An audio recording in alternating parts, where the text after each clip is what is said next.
de hoy vamos a hablar acerca del mioma FIGO 3. El nombre de la charla va a ser Comprendiendo el mioma FIGO 3, enfoque en el tratamiento y efectos sobre la fertilidad. La asesora de esta charla fue la doctora Kevina Cifuentes, a quien quiero agradecer ya que me acompañó durante toda la elaboración de la misma, en la búsqueda de artículos y en la montada de la presentación. Bueno, entonces decidimos, más que dar una tabla de contenido, tratar de responder por medio de esta charla 4 preguntas. Entonces, la primera, ¿qué sabemos acerca del mioma FIGO 3? La segunda, ¿el mioma FIGO 3 afecta la fertilidad? ¿Qué se conoce acerca del tratamiento? Y ¿el tratar estos miomas mejora la fertilidad? ¿Sí o no? Entonces, vamos a empezar. ¿Qué sabemos del mioma FIGO 3? Entonces, para hablar del mioma FIGO 3, pues tenemos que hablar generalidades de los miomas. Entonces, como sabemos, los miomas uterinos son tumores benignos de las células musculares lisas del miometrio, siendo la patología más común en las mujeres. Tiene una prevalencia descrita en la literatura entre el 5.4 hasta el 77, depende de factores como la edad, la etnia y el método diagnóstico. En su mayoría son asintomáticos, pero en las mujeres que producen síntomas, los principales síntomas son el dolor pélvico y la hemorragia uterina anormal. Representan hasta el 60% de todas las histerectomías realizadas y se estima que hasta un 35 o 40% en las histerectomías que se llevan a cabo en las mujeres de 18 a 44 años.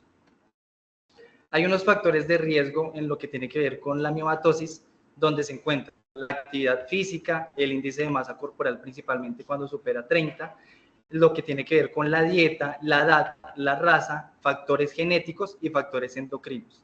En los factores genéticos les traje esta tabla, pues no vamos a ahondar en esta parte, pero en factores genéticos les traje que se está estudiando mucho la importancia de lo que tiene que ver unos cambios y lesiones en el cromosoma 14 con el factor de riesgo de presentar miomatosis. Tradicionalmente, la clasificación de los miomas la sabemos de acuerdo a la localización en la que se encuentran. Entonces, conocemos que hay unos miomas submucosos, unos miomas intramurales, que son aquellos que se encuentran en el miometrio, y unos miomas subserosos.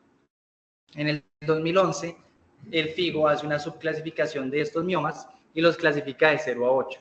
En esta charla, que es lo que nos importa, es el mioma FIGO 3, lo clasifican en la categoría de otros como un mioma que es 100% intramural, pero que tiene contacto con el endometrio. En el 2018 se realiza una revisión por medio de FIGO, donde se deja este mioma FIGO 3 en zona gris. ¿Por qué? Porque se dice que tiene una importancia aumentada en lo que tiene que ver con fertilidad y tiene una actividad en la parte histeroscópica. Entonces, ¿qué dicen ellos? No, vamos a empezarlo a tratar como un mioma submucoso. Y es allí que a partir de esto empieza a hablarse en la literatura como un nuevo mioma híbrido. Entonces, este nuevo mioma híbrido era el FIGO 3. ¿Por qué? Porque tenía una parte submucosa, una parte intramural, pero la mayoría de estudios, por su impacto en lo que tenía que ver con fertilidad, empiezan a llevarlo a cabo como un mioma submucoso. En sintomatología va a ser principalmente dolor pélvico, hemorragia uterina normal, pero lo que más vamos a desarrollar a lo largo de la charla es los problemas, la relación que tienen los fallos de fecundación, fallos de implantación y abortos a repetición, es decir, su impacto en la fertilidad. Entonces, un poco para entender, esta gráfica es muy chévere porque nos explica lo que tiene que ver con el mioma FIGO 3, sus características tanto intramurales como sus características submucosas. Donde lo principal va a ser que va a haber un aumento de peristalsis miometrial, un agrandamiento o deformidad de la cavidad uterina, va a haber que se dé una contractilidad normal y todo esto es lo que nos va a llevar a tener esos problemas en la fertilidad. Ya en la parte de embarazo, que pues no es la que vamos a hablar en esta charla, pero sí para tenerla en cuenta que también tiene sus implicaciones, nos va a generar una disminución de la perfusión placentaria y un aumento del parto pretérito. Entonces, hasta aquí ya sabemos que el mioma FIGO 3 lo vamos a considerar como un mioma submucoso. Vemos que está teniendo un impacto importante en lo que tiene que ver con la fertilidad. Entonces, vamos a tratar de desglosar la parte diagnóstica, el tratamiento y la literatura que nos está diciendo a día de hoy. Entonces, en cuanto al diagnóstico, como cualquier patología, lo principal para hacer un adecuado diagnóstico es el examen físico, la historia clínica. En este nos vamos a apoyar también de imágenes y de ayudas diagnósticas. En las imágenes nos vamos a ayudar de la ecografía, vamos a ver algunas indicaciones de resonancia, la histeroscopia y la estereosonografía. Entonces, en cuanto a la ecografía transvaginal, entonces la ecografía transvaginal claramente pues es la que más nos va a diagnosticar este mioma FIGO 3 porque es la de más fácil acceso para realizar, pero hay que tener en cuenta que se estima que solo el 59 al 72% de los miomas son diagnosticados por ecografía transvaginal. ¿Qué sucede? Que esta ecografía transvaginal pues depende mucho, es observador dependiente, depende de la persona que la está realizando, y no todos tienen tanto entrenamiento como pues las personas que tienen más experiencia. La precisión de la misma va a tener una relación directa con la cantidad de miomas y la experiencia del profesional que la toma. Entonces, en una revisión del 2018, hablando personalmente de miomas submucosos, se dieron cuenta que cuando solo se presentaba el mioma submucoso, el diagnóstico era un poco más alto. Pero cuando aparte del mioma submucoso había miomas intramurales y miomas subserosos, el diagnóstico, la persona que hacía la ecografía, no era tan consecuente en describir cada uno de los miomas y se perdía la descripción de esos miomas, entonces había un riesgo de no describirlos. ¿Qué es lo que pasa con esto? Que al existir ese riesgo va a haber cambios en el impacto clínico. ¿Por qué? Porque no vamos a tener un adecuado mapeo de qué miomas tenemos. Entonces, es allí cuando aparece lo de la histeroscopia diagnóstica. Entonces, en cuanto a la histeroscopia diagnóstica, en cuanto al mioma FIGO 3, este nos dice que lo podemos diagnosticar este mioma por medio de la histeroscopia, o con este mandato que lo publican así en el 2023, se puede distinguir del mioma tipo 2 utilizando la presión intrauterina más baja posible necesaria para permitir la visualización. Entonces aquí encontramos otro reto. ¿Por qué? Porque depende mucho de la presión con la que se está realizando la histeroscopia. Si aumentamos la presión, se puede empezar a dar un fenómeno que se llama el mioma fantasma. Es decir, este mioma desaparece y simplemente no lo vamos a ver. Entonces es algo que, primero que todo, tiene que ser personas que tengan bastante experiencia, y segundo, un proceso dinámico, como durante la histeroscopia, ir jugando con esa presión. Tanto así que se han hecho revisiones y ninguno ha dado como, o sea, que 3 escuelas digan la misma cantidad de presión a la que se debe realizar la histeroscopia, ¿no? Todos tienen sus diferentes valores. En cuanto a la resonancia magnética, digamos que la resonancia magnética se deja solo en casos difíciles, se dejan para una decisión de manejo médico versus quirúrgico. Es útil en los escenarios donde hay más de 4 miomas para describirlos cada uno completamente, y pues tener en cuenta que pues nos va a generar alto costo, por lo que no se considera pues la primera línea de imagen. O sea, no es que a todas les vamos a salir a mandar resonancia magnética, porque pues genera altos costos. En cuanto a la histerosonografía, entonces vemos que la histerosonografía consiste en la introducción de un líquido en la cavidad uterina a través de un catéter que es como muy delgadito, como una sondita, que se inserta por la vagina y el cuello del útero. Este permite obtener imágenes más detalladas de lo que tiene que ver con la parte del endometrio y podría ser importante en el diagnóstico de mioma FIGO 3. En la referencia que acá les pongo, que es del 2024, sobre todo la literatura en Asia está tratando de empezar a usar la histerosonografía para diagnosticar el mioma FIGO 3, siempre precedido ya sea de una ecografía o una paciente que fue llevada primero a una histeroscopia. Entonces, en cuanto al diagnóstico, ya vimos cómo las imágenes nos van a ayudar. Entonces, el primer mensaje grande que vamos a llevarnos es: siempre se debe tener un buen mapeo de los miomas, porque debemos conocer dónde se localizan, qué tamaño tienen, porque todo eso va a tener impacto clínico. Entonces, ¿cuál es la relevancia clínica de estos miomas FIGO 3? Entonces, ya hemos dicho su sintomatología: sangrado, dolor pélvico e infertilidad. Cuando uno se sienta a revisar toda la literatura acerca del mioma FIGO 3, vemos que obviamente se habla de su relación con el sangrado, pero no es de lo que más se publica. De lo que más se publica es de lo que tiene que ver con la infertilidad. Entonces, ahí vamos a la segunda pregunta. Entonces, ¿el mioma FIGO 3 afecta a la fertilidad? Entonces, esta es una respuesta a la que vamos a decir que sí. Entonces, ¿por qué mecanismos fisiopatológicos? Entonces, esta imagen es muy bonita para entender principalmente la que vemos acá con el número 3 y con el número 5, lo que tiene que ver con el mioma submucoso, porque lo que nos va a generar es que se da una alteración de la peristalsis en la unión del miometrio, y esto es lo que va a llevar a problemas en la fertilidad. Se da una alteración de la perfusión vascular uterina, la migración de los gametos también se ve alterada, y se empiezan a describir varios aspectos moleculares, factor de crecimiento tipo beta y moléculas como el OX10 y el OX11, que también van a tener impacto directo en todo lo que tiene que ver con fertilidad y aborto en la mujer que ya consigue su embarazo. Entonces, ya respondimos la pregunta de que sí afecta en la fertilidad, pero entonces vamos a decir, ¿pero por qué? O sea, ¿en dónde se ha estudiado? Entonces, hay una publicación en el año 2018 donde miran el efecto del mioma figo 3 en lo que tiene que ver con la fecundación in vitro. Es un estudio de cohorte retrospectiva que se tomó mujeres entre el 2009 hasta el 2016. El principal resultado que se trataba de ver eran las tasas de implantación, el embarazo clínico, aborto clínico y los nacidos vivos. Se tomaron 151 pacientes con miomas figo 3, todas con mioma figo 3, no otro tipo de miomas, y 453 sujetos de control emparejados que se han sometido a una fecundación in vitro. Entonces, ¿qué se encontró? En las características de base, en las características de ingreso, no había ninguna diferencia significativa en cuanto a edad, en cuanto a tamaño, en cuanto a índice de masa corporal. Pero ya en los resultados, que fue los que vimos que iban a buscar ellos, se vio que el embarazo bioquímico, el embarazo clínico y todo lo que tenía que ver con las tasas de nacimiento, había una diferencia estadísticamente significativa, era menor en aquellas pacientes que tenían miomas figo 3. Entonces, con esto, ¿qué se concluyó? Que el mioma figo 3 sí tenía un impacto en lo que tenía que ver con la fertilidad en estas pacientes, y aparte ellos valoraban el tamaño. ¿Qué punto de corte nos dio este estudio? Nos dijeron 2 centímetros. Entonces, el mioma figo 3, que medía más de 2 centímetros, tenía un impacto negativo en aquellas pacientes que iban a ser llevadas a fecundación in vitro. Entonces, el impacto nocivo, principalmente en miomas mayores a 2 centímetros, no hubo diferencias significativas en las tasas de embarazo del grupo control y del grupo que tenía los miomas cuando medían menos de 2 centímetros. Esta revisión del 2018. Ya en el 2019 se realiza este otro estudio, que es un estudio retrospectivo de casos y controles anidados, en donde se toman un grupo de pacientes con los miomas figo 3, nuevamente solo miomas figo 3, entre enero del 2010 y diciembre del 2016, 97 pacientes, y un grupo control de 194 pacientes que eran de pacientes de una cohorte aleatoria que han sido llevadas a fecundación in vitro. En esta se comparan los grupos de tasa de implantación, embarazo clínico, aborto espontáneo y nacidos vivos. Entonces, al ingreso, todo lo que tenía que ver con índice de masa corporal, edad de las pacientes, todo lo que tenía que ver con factores propios de la paciente, lo demográfico, tampoco hubo diferencias significativas.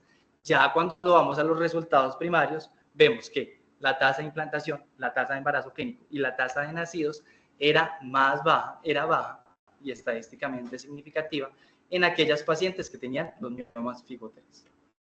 Aparte, ellos también nos hablan del tamaño, pero entonces ya ellos no se quedan solo con el tamaño, sino nos dicen, bueno, vamos a ver el tamaño y aparte vamos a ver cuántos miomas tiene para ver si eso también impacta. Entonces, acá, ¿qué se dan cuenta? Que aquellos miomas que medían más de 30 milímetros tenían un efecto negativo superior a aquellos que eran menores de 3 centímetros. Entonces, acá ya empezamos a ver, que es lo que vamos a ver a lo largo de la charla, es que cada publicación va a tener algo diferente con la otra y es lo que representa un gran reto en este tema. Entonces, en este, el corte, 3 centímetros. Y en cuanto a la cantidad que nos dice, vea, la que tenía un solo mioma, no hubo diferencia significativa entre mioma figo 3 a no tenerlos.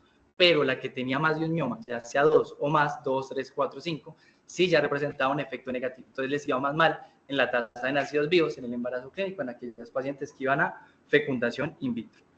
Entonces, hasta aquí las dos revisiones grandes de lo que tiene que ver con la fertilidad, la fisiopatología. Entonces ya sabemos si afecta la fertilidad. En cuanto al tamaño, 2 o 3 centímetros, vamos a ver en los siguientes estudios a ver qué nos dicen. Y en cuanto a la cantidad, ya eso sí claro en todos, de 2 o más, tiene un impacto mayormente negativo.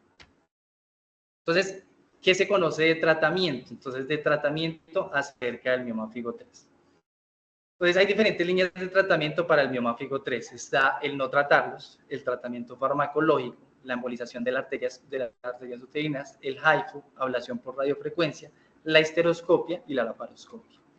Entonces, en cuanto al manejo médico, digamos que el manejo médico va a tener principalmente 3 objetivos. Entonces, uno de ellos, disminuir el tamaño, logrando reclasificar el mioma, lo que vemos en la imagen, el mioma figo 3 en contacto con la parte endometrial se vuelve un mioma figo 4. Mejorar las conductas quirúrgicas y asimismo disminuir gastos y aumentar la satisfacción de las pacientes. Son los 3 objetivos. Vamos a empezar a ver todo lo que tiene que ver con farmacológico. Entonces, se habla de las agonistas de la hormona liberadora de gonadotropina. Entonces, acá está lo que tiene que ver con el leoprolid, el goserelin y el triptorelin. Entonces, se han utilizado como tratamiento tratamiento preoperatorio antes de la miomectomía para controlar la anemia en pacientes con sangrado menstrual abundante y adelgazamiento del endometrio. Entonces, hay publicaciones acerca de los agonistas de la hormona liberadora de gonadotropina, principalmente aquellas pacientes que van a ser llevadas luego a un procedimiento quirúrgico como la esteroidectomía. Que se encontró que esto va a generar deterioro del plano del cribado y va a generar dificultades técnicas. ¿Por qué? Porque ya no va a ser clara la delimitación de las pseudocápsulas. Entonces, acá viene una cosa de la que vamos a hablar también más adelante, pero es otro punto importante para llevarnos, es la pseudocápsula en estos miomas es importante sobre todo para su tratamiento. La pseudocápsula es como un tejido fibroso que se da en el mioma, que lo genera el cuerpo a nivel de factores bioquímicos y moleculares, que nos va a permitir, cuando estemos haciendo la resección histeroscópica, dejar esta libre para mejorar los impactos. Entonces, esta ya sabemos que se usa agonistas de la hormona liberadora de gonadotropina, y en los estudios se ha demostrado que me disminuye ese grosor de la pseudocápsula, me va a dificultar la técnica, va a aumentar el tiempo quirúrgico, y lo que se encontró en esta publicación es que hubo necesidad de nueva intervención. Entonces, llegan pacientes que requerían hasta 3 intervenciones para poder considerarse tratadas. Esta otra edición de metaanálisis publicados nos dicen que hay datos limitados de los ensayos, falta de generalización, no hay comparación con las alternativas. En aquellas pacientes que no se querían llevar a manejo quirúrgico, sino solo para tratamiento, muchas abandonaban este tratamiento debido a los efectos secundarios.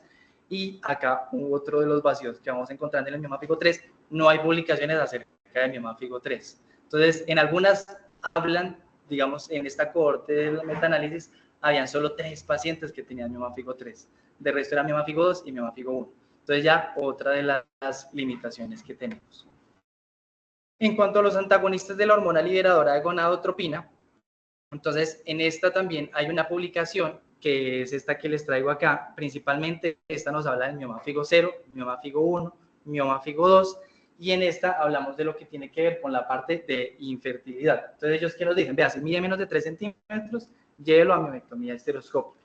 Si mide más de 3 centímetros, podemos darle tratamiento por 3 meses y esto nos va a generar un descenso en el porcentaje del tamaño de ese mioma para así mismo después tratarlo.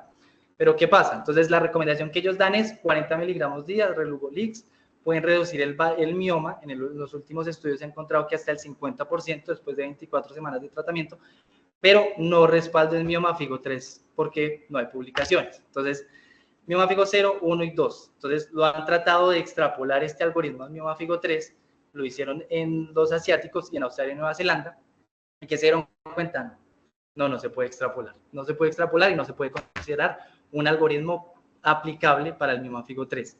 ¿Se está intentando aplicar? Sí. ¿Se está dando ciclos de este tratamiento? Sí, pero hasta el momento no ha demostrado una reducción que nos vaya a cambiar el efecto tanto en el tratamiento histeroscópico, es decir, en el tratamiento quirúrgico, como en el tratamiento médico. En cuanto a los moduladores selectivos del receptor de progesterona, entonces en este es principalmente el acetato de ulipristal, yo creo que ese lo hemos escuchado un poquito más. Los resultados reproductivos de este son prometedores tras la administración de 5 miligramos día durante 3 meses con 1 a 3 ciclos de terapia. Este se limitaba principalmente a aquellas mujeres premenopáusicas que no eran candidatas adecuadas para cirugía o embolización o que habían experimentado procedimientos quirúrgicos sin éxito. ¿Qué es lo que pasó? Que hubo casos de daño hepático. Entonces, posterior a la advertencia del daño hepático, se disminuyó su uso, no se considera, no tiene evidencia en el uso de mioma FIGO 3, y cuando ustedes van a hacer la búsqueda literaria, después de esta alerta, bajaron la cantidad de estudios utilizando el acetato de ulipristal. Entonces, hay otro vacío en el conocimiento. En el 2001 sacan esta publicación acerca del acetato de ulipristal, en donde dicen, vean, no, sí se podría llegar a usar, pero informemos a las pacientes acerca de los posibles efectos. Conozcamos la función hepática antes de iniciar el tratamiento y vamos a hacerles controles de función hepática. ¿Cuál es la pregunta? ¿Cada cuánto? Entonces, en unas publicaciones nos decían, hagámosla cada 4 semanas, en otra cada 6 semanas. ¿Lo están tratando de usar en el mioma FIGO 3? Sí. ¿Ha mostrado algún efecto? Por el momento, no. Y lo que les digo, por la advertencia que se dio, pues se han bajado la evidencia. Ya saliendo del manejo médico, entonces vimos que se conocen estos 3, que su principal objetivo es disminuir el tamaño. ¿Cuál se está aplicando hoy por hoy en el mioma Figo 3? Todos están tratando de estudiar, pero ninguno tiene evidencia de que venga y yo les diga, vea, vamos a usar los agonistas de gonadotropina porque nos van a ayudar. Entonces vamos a ir con la embolización de las arterias uterinas. La embolización de las arterias uterinas nos ayudan a hacer un bloqueo de flujo sanguíneo uterino, pero estas pueden tener un efecto perjudicial en el endometrio. Esto hablando en la paciente que estamos buscando todo el tema de fertilidad. Se ha descrito una relación con el síndrome de Asherman. Hay una publicación en el 2022 en la que aumentó la tasa de aborto y bajó la tasa de natalidad, por lo que la COC y la Sociedad Americana de Medicina Reproductiva dijeron, bueno, no se recomienda cuando hay deseo de fertilidad. Ya cuando la cuestión es por sangrado o por dolor, se podría recomendar para disminuir su tamaño, porque pues obviamente se impide ese flujo vascular y va a empezar a disminuir. Pero cuando es por fertilidad, si este es un no grande, no se recomienda. Entonces, con el HIFU, el HIFU es una tecnología que utiliza ultrasonido de alta intensidad. Entonces, son ondas dirigidas a través de la piel y los tejidos hacia un área específica del cuerpo. Entonces, acá vemos este videito. Esto lo que genera que es que la paciente se acuesta, es como una especie de resonador. Entonces, la paciente se acuesta en su resonador, tiene que ser en un ambiente muy tranquilo porque el procedimiento puede dar hasta 3 horas. Esta es una de las limitaciones. ¿Por qué es una de las limitaciones? Porque imagínense una mujer con miomas que tenga un índice de masa corporal mayor a 30, 3 horas acostada, entonces obviamente va a ser un poco más difícil. ¿Qué es la ventaja? Que como es netamente abordado por la parte de resonancia, acá vemos una imagen, como antes del tratamiento había un mioma de 8 centímetros y un día después del tratamiento había un mioma de 95% necrosado. En cuanto al HIFU, en lo que hicimos la búsqueda con la doctora Carolina, encontramos que en Bogotá se está realizando en una clínica, lo usan principalmente para nódulos prostáticos, pero ya lo han empezado a usar en miomas.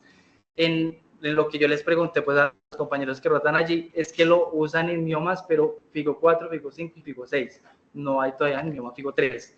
La literatura europea sí habla en el impacto del mioma Figo 3, pero lo mismo, es toda una revisión o un comité de expertos. En cuanto a la ablación por radiofrecuencia, otro de los métodos, entonces, se usa un endoscopio que se inserta a través de la vagina y el cuello uterino, se introduce una sonda en el mioma, va a emitir una energía de radiofrecuencia, eso va a generar que se coagule y se desintegre el tejido del mioma, provocando la reducción y eventualmente la absorción por el cuerpo. Bueno, este va a ser mínimamente invasivo, ha demostrado una reducción de hasta el 60% a 6 meses, no presenta complicaciones cuando ha sido comparado con la miomectomía tradicional, tiene una reducción del volumen de hasta el 90% y en cuanto al diámetro del 55%. Una de las grandes ventajas de una recuperación pronta, es un método viable que aunque requiere más estudios, ya ha sido aprobado por la FDA y a día de hoy, en esta publicación que se hizo el año pasado, es una que sí está teniendo buenos resultados en lo que tiene que ver con mioma Figo 3. Se empezaban a hacer, pues ya muy seguramente en 1 o 2 años vamos a tener más publicaciones acerca de esto. Pero digamos que la ablación por radiofrecuencia es una de las que está punteando en mejorar. Entonces vamos a pasar al tratamiento quirúrgico. Entonces en el tratamiento quirúrgico principalmente siempre debemos conocer si hay o no deseo de embarazo. ¿Cuál es el principio fundamental del tratamiento quirúrgico? Preservar la mayor cantidad posible de fibras miometriales. Acá ya vamos a empezar a hablar un poquito más de lo que tenía que ver con la pseudocápsula, que lo habíamos nombrado en anterior diapositiva. Entonces vean que la pseudocápsula es como ese tejido fibroso entre el miometrio y el mioma, que es el que tenemos que tratar de preservar para poder generar una adecuada resección.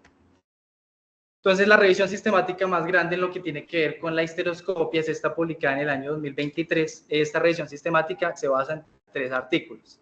Entonces, estos 3 artículos, el primero es esta del 2016, resección histeroscópica del mioma tipo 3, en el que se incluyó 13 mujeres sintomáticas, dolor pélvico, sangrado e infertilidad.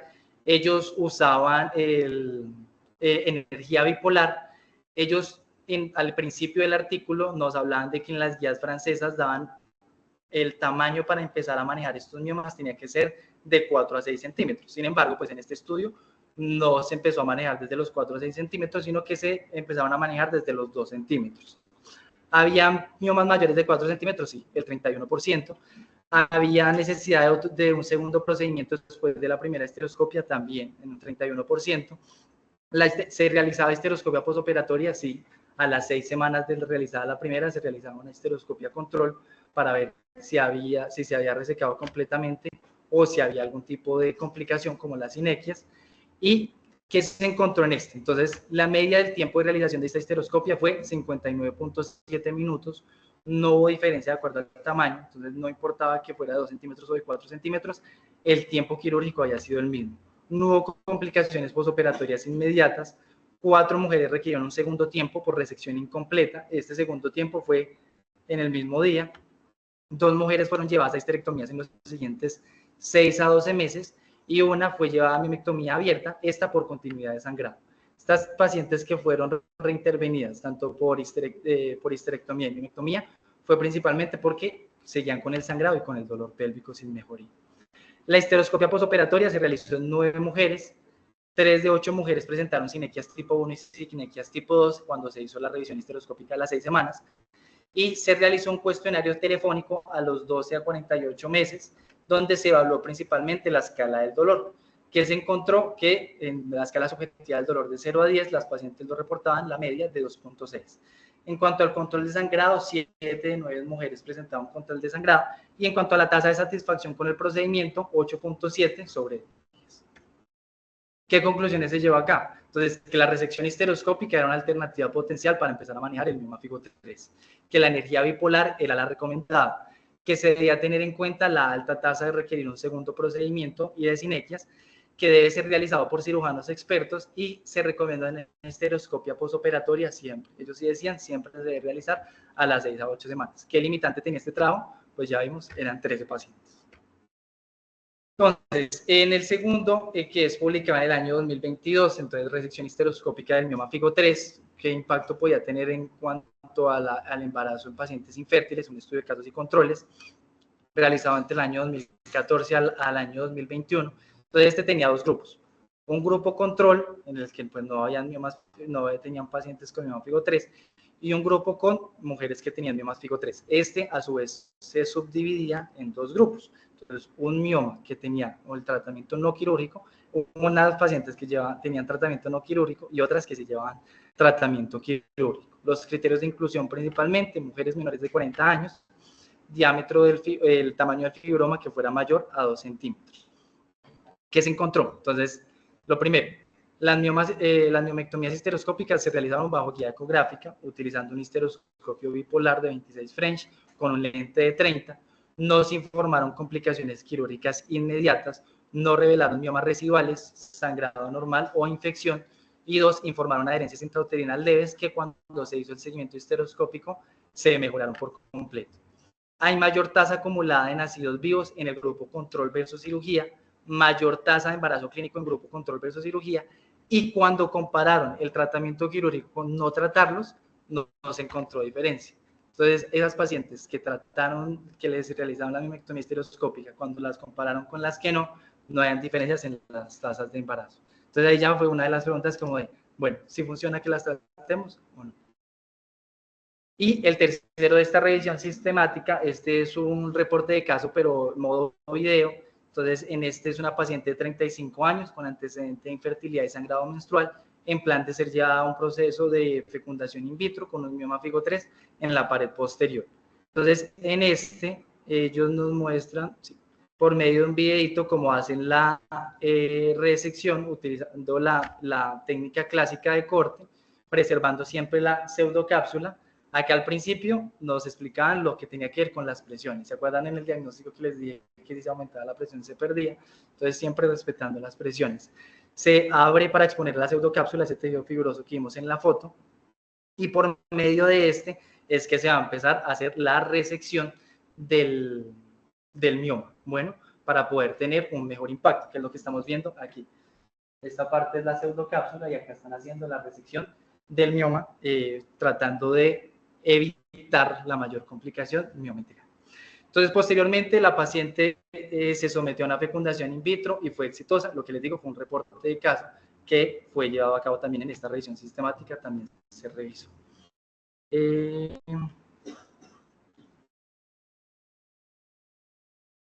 Entonces, la revisión sistemática que nos dijo con los 3 artículos que se revisó. La miomectomía histeroscópica parece ser un abordaje seguro, se necesitan más estudios, sí, pero es algo que se podemos empezar a realizar de una vez. La segunda, que es algo muy importante, se requiere de cirujanos experimentados, necesidad de entrenamiento. Ellos cuando llevan estos 3 estudios dicen, vea, para que alguien pueda realizar una histeroscopia y tenga menos fallas, debe tener una curva de hasta 200 procedimientos. Entonces, tener menos de 200 procedimientos ya era un factor de riesgo para realizarlo. Entonces, ¿ellos qué decían? Pues es muy difícil porque vimos que una publicación es de China, la otra es de Estados Unidos y la otra de Inglaterra, y ellos dicen en la residencia y en la formación, pues no se llega a esa curva en histeroscopias. La proximidad al endometrio permite una mayor preservación de fibras endometriales en comparación con abordajes laparoscópicos y vaginales, y la histeroscopia postoperatoria sí debe ser recomendada para todos los pacientes y debe ser tomado en 6 a 8 semanas, de acuerdo a lo que nos diga el ginecólogo. Puntos claves del tratamiento histeroscópico: la proximidad al endometrio, conservación de fibras miometriales, el respeto de la pseudocápsula, respetar características de la anatomía y ayuda a la cicatrización del miometrio, menos daño miometrial, que es como el principal que debemos llevar a cabo en los tratamientos, y se puede realizar esta resección con asa fría. Ha demostrado ser una técnica segura y eficaz que permite nuclear el mioma en un solo procedimiento quirúrgico, y esta ha demostrado un bajo riesgo de sinequias postoperatorias. ¿Qué desventajas se han publicado acerca de la histeroscopia para tratar? Posibles perforaciones, gran defecto endometrial, sobrecarga de líquidos, requerimiento de segundo procedimiento, tanto histeroscópico como laparoscopio o laparotomía, miomas mayores, principalmente en aquellos miomas mayores de 3 centímetros, y pues lo más importante, que requiere nivel de experiencia. En cuanto a la miomectomía laparoscópica, entonces la miomectomía laparoscópica, hay un estudio publicado en el 2019 acerca de lo que tiene que ver con miomas submucosos.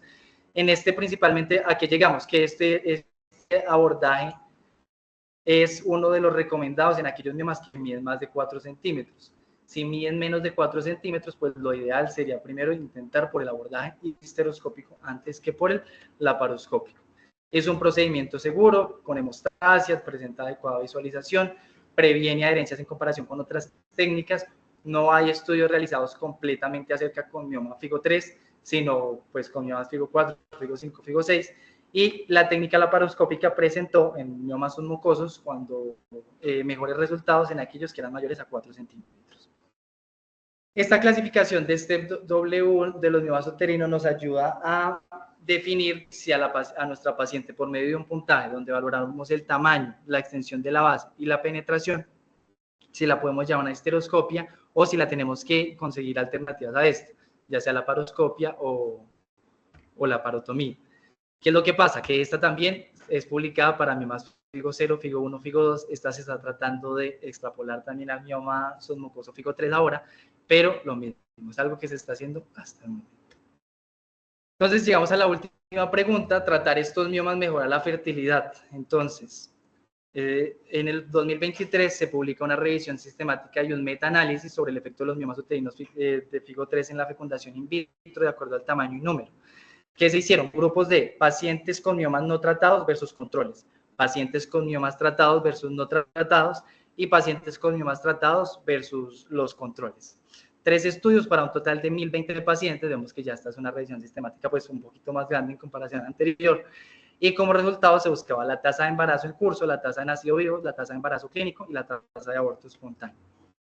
Acá los 3 estudios, que por sí de estos estudios toman el casos y controles anidados que vimos al principio. Entonces, ¿qué encontraron? Entonces, que cuando se comparan los miomas tratados versus aquellos que no se tratan, en pacientes que tenían mioma FIGO 3, no se obtuvo diferencia significativa, o sea, no hubo mejores tasas de embarazo clínico, que les fuera mejor en la fecundación in vitro, no hubo mejoría. En cuanto a los miomas tratados versus los controles, tampoco se obtuvo diferencia significativa. ¿Cuál fue el único que se encontró diferencia significativa? Pues era algo que ya conocíamos de los otros estudios, es pues los miomas no tratados versus aquellas pacientes pues que no tenían miomas. Obviamente iban a tener una tasa de nacimiento más baja, una tasa de implantación más baja. En cuanto al tamaño y en cuanto a la cantidad, entonces ellos nos dicen, los miomas pequeños tenían menos efectos negativos en todo lo que tenía que ver con las tasas de embarazo y los resultados en fecundación in vitro. Ellos no se casan con un tamaño como tal como en los otros estudios. Ellos dicen que dan un promedio de 2.5 centímetros. Y nos hablan en cuanto a la cantidad, eso sí, lo mismo que ya hemos hablado anteriormente, es, si hay solo uno, casi que se compara, no hay diferencia. Pero ya cuando hay dos o más, sí hay diferencia completamente significativa de que les va a ir mal en cuanto a la fertilidad y los embarazos. Entonces, los miomas uterinos tipo 3, ya sabíamos, se asociaron significativamente con una tasa de implantación más baja en comparación con los controles. El efecto negativo en los resultados de la fecundación in vitro aumentó cuando los miomas uterinos eran más grandes y numerosos. Y la gran pregunta que se surgió en esta es si el tratamiento sí beneficia. ¿Por qué? Porque lo que vimos, pues las trataron y a las que no trataban y el resultado fue el mismo. ¿Qué nos dicen ellos? Hay que hacer investigaciones futuras que identifiquen las características específicas de los miomas para su tratamiento.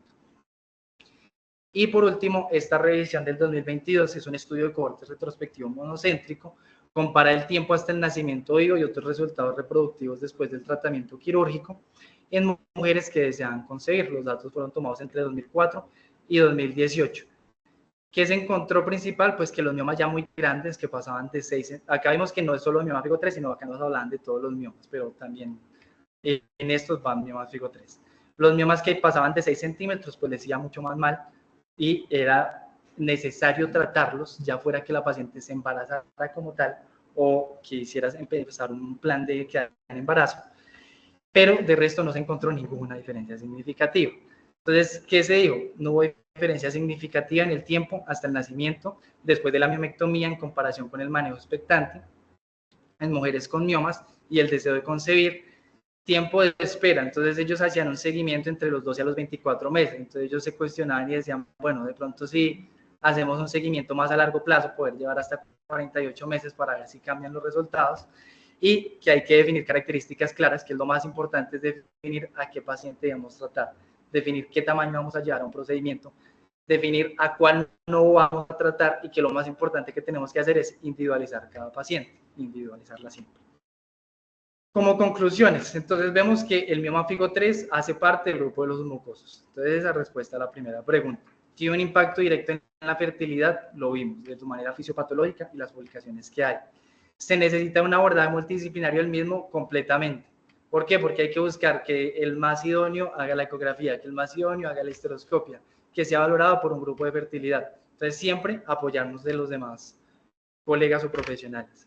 Y notable falta de evidencia acerca del tratamiento y que se deben iniciar investigaciones futuras para conocer más acerca de este tema, porque vemos que se ha publicado que sí, que afecta la fertilidad, que el tratamiento, pero en fin, no se ha llegado a que una guía o ya una asociación nos diga qué hacer o qué no hacer. Son puros comités de expertos. Bueno, muchas gracias.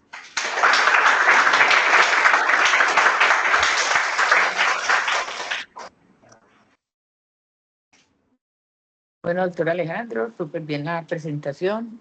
Nos hiciste una buena recapitulación de como del proceso y de esas 4 preguntas a responder.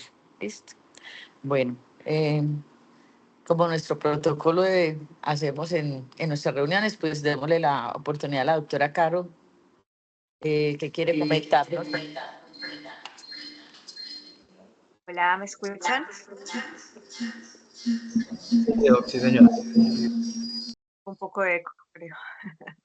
No, primero yo creo pues felicitar a Alejandro porque es un tema que no es fácil para ningún expositor nacional, internacional. R3, R1 lo ha hecho muy bien, llevándonos como en una historia, eh, explicándonos por qué es controvertido este mioma figo 3, que como bien lo dijo Alejo, es híbrido, pero se ha clasificado por sus características clínicas en un mioma submucoso, ya que tiene como todos los problemas con respecto a fertilidad, tanto mecánicos como neuroendocrinos y en la receptividad endometrial. Y si bien, como dijo Alejo, es claro que afecta la fertilidad, uno pensaría que su tratamiento la mejora, ¿no? Mejora la fertilidad. Sin embargo, no podemos decir que no la mejore, sino que falta, eso hay urgente, más evidencia para poder guiarnos en una guía de tratamiento concreta, ¿cierto? O sea, faltan estudios, a pesar de que ha sido un tema dolor de cabeza para todos nosotros, tanto desde la técnica quirúrgica, que ha sido difícil, digamos que se han adaptado estas medidas de tratamiento médico también para evitarnos la cirugía, y y por ejemplo con el ulipristal que tuvimos tantas esperanzas y llegó el tema de falla hepática, bueno, tanta esperanza que teníamos en este tema para evitarnos dañar ese endometrio de esa paciente para el tema de fertilidad. Sin embargo, pues ha sido y seguirá siendo hasta que haya más publicaciones un dolor de cabeza para todos y aún no tenemos la respuesta de la tercera pregunta, es si el tratarlo mejora la fertilidad por esa falta de estudios que tenemos en el momento. Entonces, bueno, de nuevo, gracias Alejo y felicitarte y gracias por la confianza para que yo ayudarte un poquito en el tema. También quisiera pronto que los ginecólogos de fertilidad que están en el auditorio nos ayuden un poquito con su experiencia y con lo que saben del tema. Mil gracias de nuevo. Gracias, doctora Caro, por tu comentario. La doctora Claudia López pide la palabra. Doctora, adelante.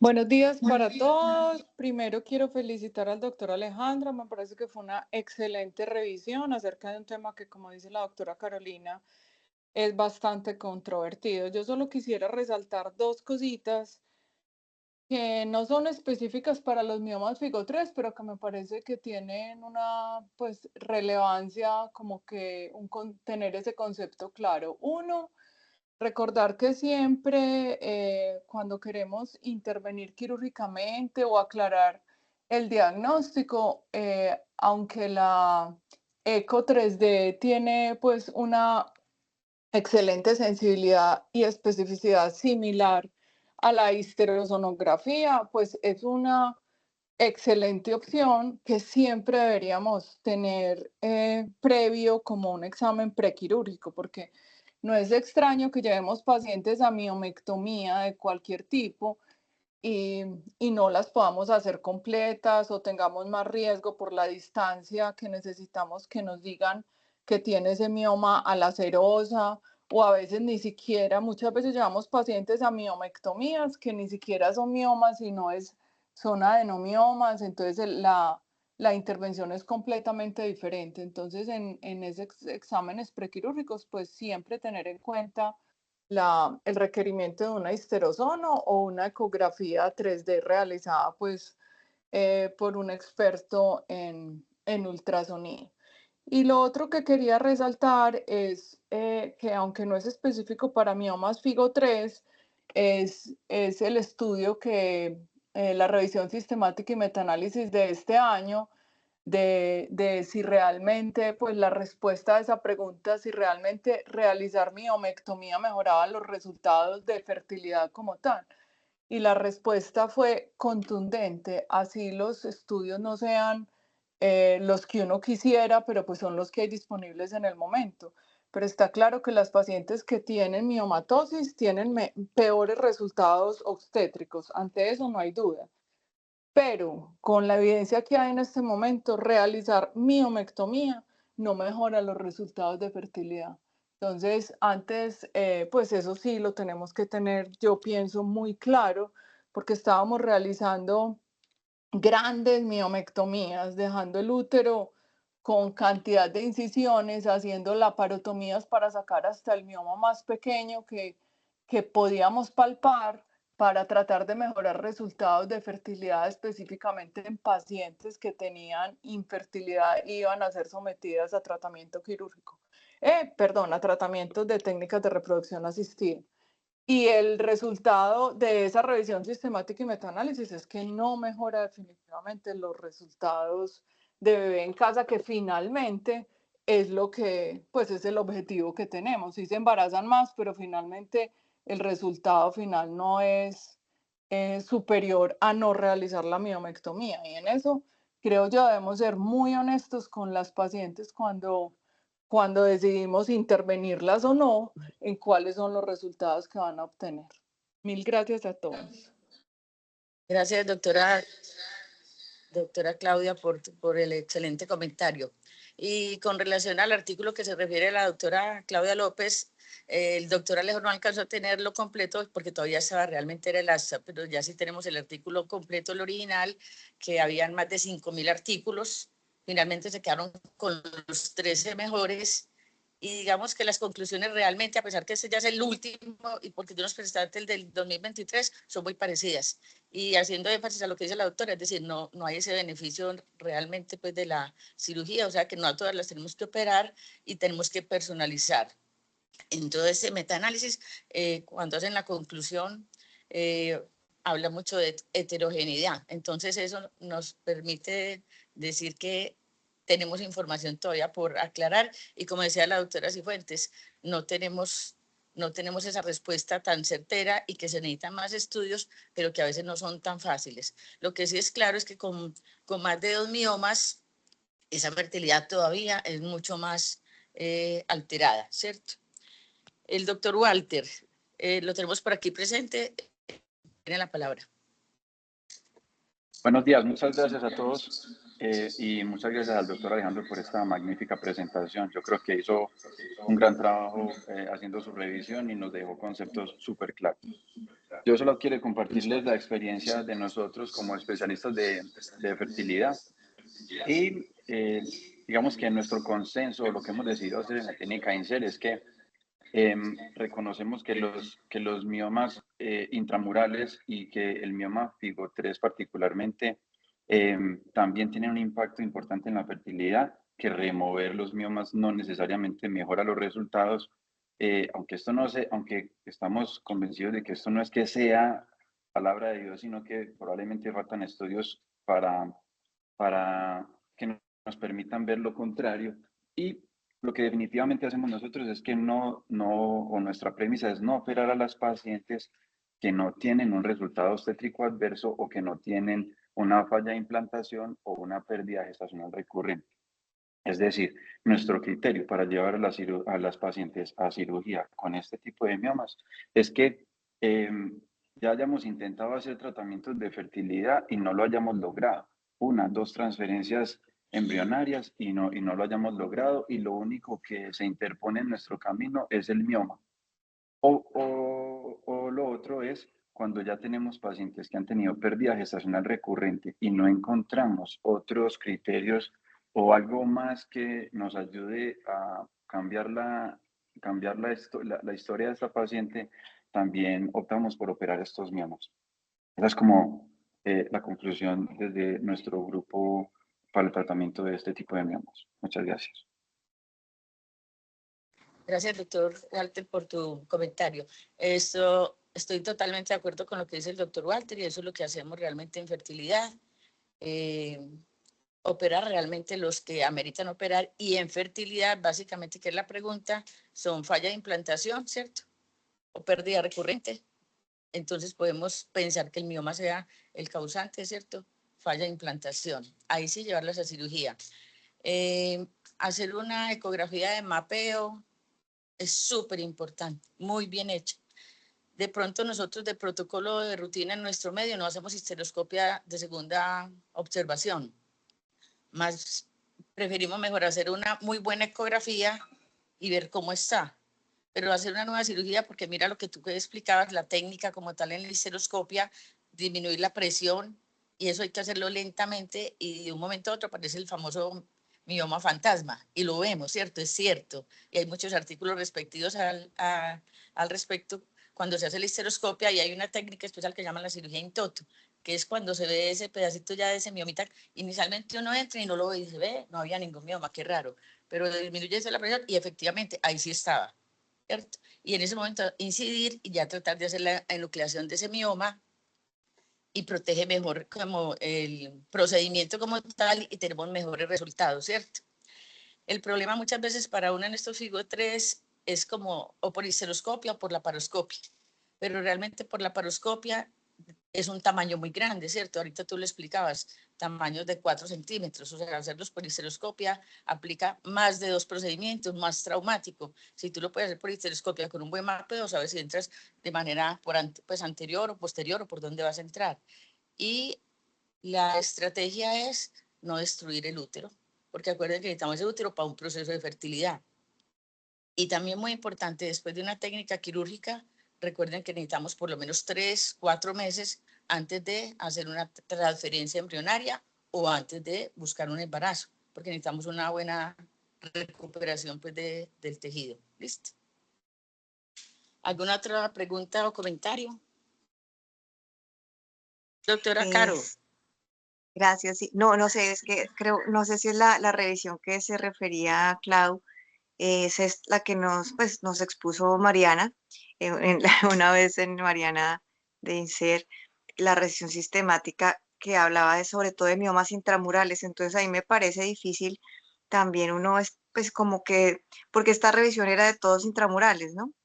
Entonces no sé, ahí el mioma FIGO3 específicamente, que digamos que era el tema de hoy, si uno ya puede atreverse, digamos, a decir que la cirugía no da ningún beneficio, es que no, pues todavía no lo sabemos, ¿cierto? Yo creo que sí, eh, como decían ustedes en fertilidad, sí es como individualizar el caso de la paciente. Y otra cosa es que un tema es el de fertilidad. Puede que para fertilidad no sea beneficioso operar los miomas, pero no sabemos en el tema obstétrico, porque uno no solamente le está ofreciendo a la paciente que se embarace, sino que ese embarazo continúe, ¿cierto? Y que tengamos bebé en casa. Entonces, sí, veamos, en los estudios dicen que no sirve cirugía, pero no para la parte de infertilidad, pero allá para el tema obstétrico, de pronto valdría la pena hacerla, que ese es otro capítulo que tenemos que estudiar, ¿cierto? Que es muy importante. Mira, solo eso, perdón. Gracias, doctora Caro. ¿Algún otro comentario o pregunta? No, doctora Alejo, felicitarte porque hiciste una muy buena revisión. Muchas gracias a todos los acompañantes.